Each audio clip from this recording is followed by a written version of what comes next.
The Republic, Plato's landmark philosophical text written in ancient Greece, delves into the philosophical nature of politics, justice, and government via an ongoing dialogue between the narrator Socrates and other scholars. It's divided into 10 books.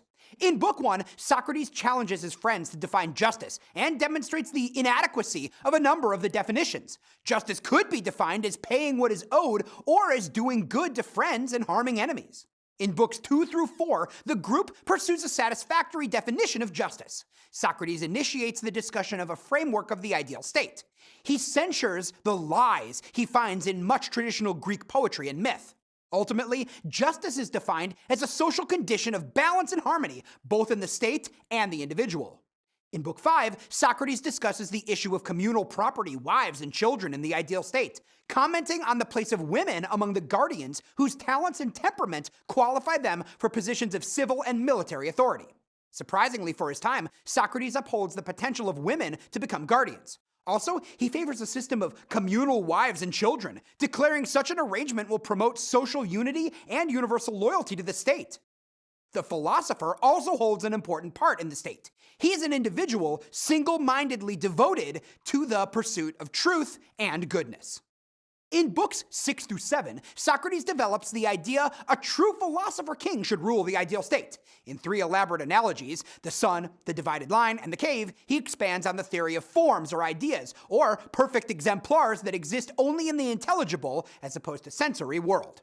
In Books 8 through 9, Socrates delves into timocracy, oligarchy, democracy, and tyranny. Each form of government is paired with a corresponding type of individual. To Socrates, all these political frameworks are flawed because they emphasize false or detrimental priorities. And in Book 10, Socrates redirects the group's attention to poetry.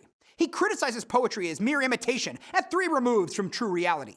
The phrase 3 removes depends on a system of counting inclusively.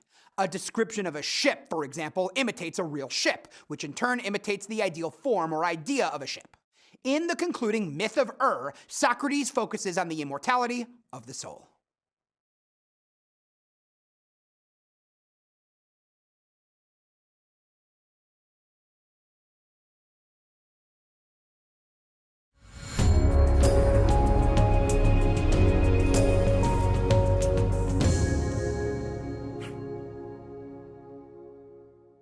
Forms and ideas, justice and government, poetry, and doctrines about the soul are the main ideas of the Republic. According to Plato, everything people apprehend through their senses in the visible world is a copy of an ideal form, one that exists only in the intelligible world, or the world the intellect can understand but the senses cannot perceive. Thus, a table, no matter what it's made of or how solid or substantial it may seem, is not part of essential reality. It's only a copy of the ideal form of the table. The doctrine of forms or ideas is also intertwined with Plato's critique of mimesis, imitation, which plays a major role in his rejection of poetry in the ideal state. Justice and government are main ideas Socrates argues about again and again. Justice is essentially a social condition involving the balance and harmony among the 3 classes in the ideal state: guardians, auxiliaries, and workers, and the balance and harmony within the individual of the 3 parts of the soul: rational, spirited, and appetitive. Socrates believes only the leadership of the truly wise and virtuous will make possible an orderly, harmonious society. And in Book 8 and the beginning of Book 9, Socrates discusses in detail 4 forms of government he considers flawed. Timocracy, government offices are held by people of property; oligarchy, government by the few; democracy, government by the people; and tyranny, government by a single ruler with absolute power. Poetry is a famous main idea Socrates launches into 2 elaborate critiques of in the Republic. Socrates claims lies falsify the behavior of gods and heroes in Greek epics and tragedies, portraying them as guilty of vices and violent actions. Thus, poetry provides morally objectionable models, especially to young people. In Book 10, Socrates claims that poetry is at 3 removes from reality. The only poetry that should be allowed in the ideal state are hymns to the gods and the praises of famous men. Doctrines about the soul is a final main idea.